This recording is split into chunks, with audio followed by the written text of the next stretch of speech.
Okay, so ito yung daily, ay yung Dark and Light Side of Life episode. Take note, 224. Today, tomorrow, and forever. Okay, kaya ko lang napansin. Pero tignan natin, no? Kung matutupad ba yung 224 nyo, February 13, general reading, this is the dark side of life. Kung saan manggagaling yung problema. Natawa ako dito sa 224 na ito. Di ba, controversial yan. Una. Page of Wands, di ba? Pangalawa, Six of Cups. And pangatlo, Three of Pentacles. Ganun pa din. Okay. Di ba? Yung pinanggalingan ng problema is mensahe galing sa nakaraan mo or galing sa ex mo, galing sa taong matagal mo nang hindi nakausap. Pero nasa circle of friends mo lang siya, nasa circle of of something and everything, 'di ba? Tingnan natin yung light side of life. Nako, parang matutuluyan tayo dito for na ito. This is episode 224, February 13, a day before Valentine's Day. And this is a general reading po. Okay. Kukuha ako dito ng tatlo. Tignan natin. Light side, the Queen of Swords. Second, the Hierophant. Ito na. And third, the Ace of Wands. Ngayon, ito, di ba? Yung isa Page of Wands, yung isa Ace of Wands, yung dulo. Yung Queen of Swords, no? Gusto niya agad makuha, gusto niya agad malaman. Kaya yung Hierophant inutusan niya. So this is a ritual done for her to know kung ano ba talaga ang estado at mangyayari.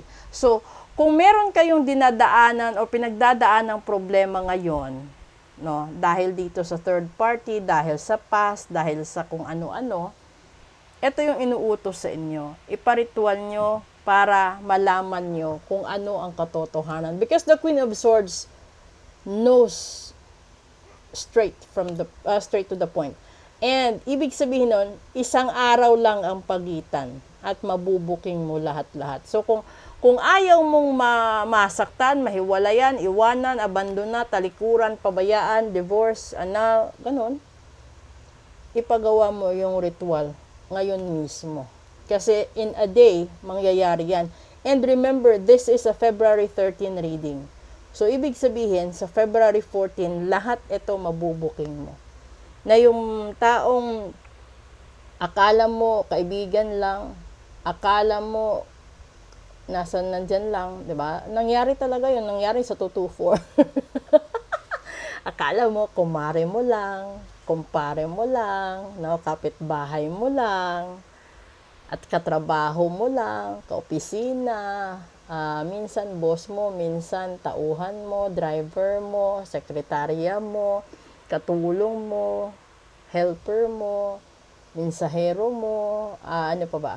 Tindero mo, ganoon. Yun yung mga nakikita ko doon. At natatawa ako dahil dito sa episode na 224. Dahil controversial po ito. That's today, tomorrow, and forever.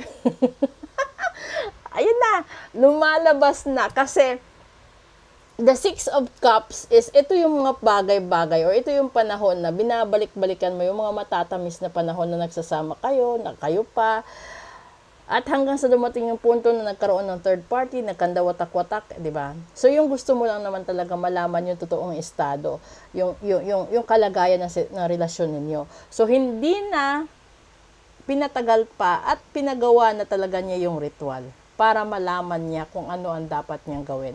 Ganun din sana sa inyo. Kung gusto niyo, alam niyo kasi, mas maganda pang masaktan ka ngayon. Di ba? Kesa masaktan ka ng paulit-ulit na hindi mo alam hanggang kailan. Pero kung ipapahulaan mo, ipapagawa mo yung ritual, isang beses lang mangyari yan. Yung gusto ko lang i-emphasize, halimbawa, yung taong mahal mo, hindi lang isa, yung karibal mo or kaagaw mo. Posible 2, posible 3, posible 4 hanggang 5 or marami pa. Kapag pinaritual mo yan, dapat isa-isa. Tapos, dapat yung protection mo pangkalahatan.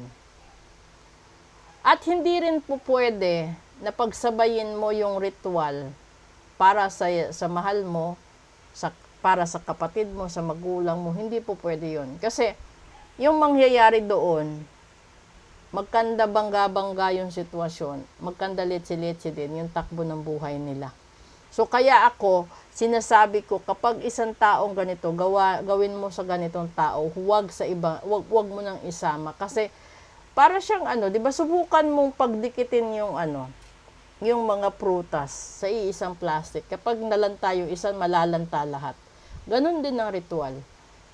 Kapag gusto mong iparitual yung asawa mo para matanggal yung third party, isang ritual yun. Kapag gusto mong itanggalin yung fourth party, fifth party, 6, 7, 8 hanggang 10 party, isa-isa ritual yun. Para isa-isang matatanggal.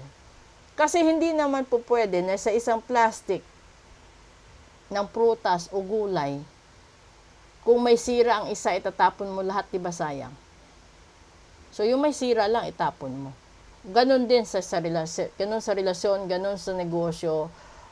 Sa negosyo, kapag ikaw yung boss, ikaw yung owner, di ba, gagawin mo ang nakakabuti sa pangkalahatan kesa sa isang tao. Ganon din sa pamilya. Kung alam mo na ikakapahamak ng anak mo ang pagsalin niya sa mga grupo, di baling mawalan siya ng grupo, wag lang mawalan ng anak. So ngayon, ito yung pangkalahatan sa mga magulang. Kung gusto niyong malaman kung ano yung estado ng emosyon ng anak ninyo. Halimbawa, may mga anak kayo na hindi nagsasabi kung nasasaktan sila, nahihirapan sila sa sitwasyon ng love life nila, marriage nila, live-in partners nila, pahulaan ninyo.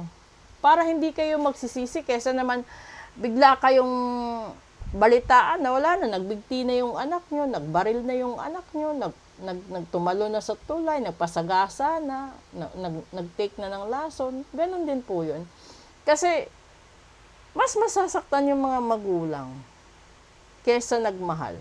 Dahil magulang yung nagsakripisyo simula nung ipinanganak niya, ipinabuntis hanggang ipinanganak So ito, ang kinalabasan nito, lahat ng reading ko, hindi lang sa nagmamahalan, hindi lang sa magkapitbahay, magkaibigan, magkatrabaho, kundi sa mga magulang at sa mga anak na rin. So kung ayaw niyong masayang ang buhay or may buhay na makitil, magpa-reading kayo, magpa-ritual kayo para matanggal lahat-lahat. Kasi mahirap yung ganun. Meron akong kliyente na nagsisisi. Last year, sinabihan ko siya. Hindi nakinig. Hindi lang isa, marami sila. Hindi nakinig.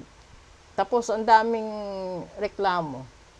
Tapos, nung mangyari yung sinabi ko, bumalik sa akin, sinabi sa akin na nagkatotoo lahat ng sinabi ko. Sabi ko sa kanya, hindi ko naman sasabihin yun kung nakikita kong hindi mangyayari. Yun nga lang, ayaw maniwala. O di, nagsisi siya. Ngayon, kung nagsisisi ka, wala na patay na Diba? So, patay na yung asawa mo, patay na yung anak mo, patay na yung kapatid mo, patay na yung kaibigan mo, o pati yung boss mo na mahal mo, o yung taong nagbibigay sa'yo ng ayuda, suporta, allotment, diba? So, kung ayaw mong mawala yung pamilya mo, kamag-anak mo, ari-arian mo, negosyo mo, bago mag-Valentine's Day, gawan mo ng aksyon. Hindi lang buhay masisave mo, pangkabuhayan pa, at lahat-lahat. Kasi yung barang, yung kulam, yung sumpa, yung gayuma, tatamaan pati kalusugan mo, pati buong angkan mo. Maraming salamat po.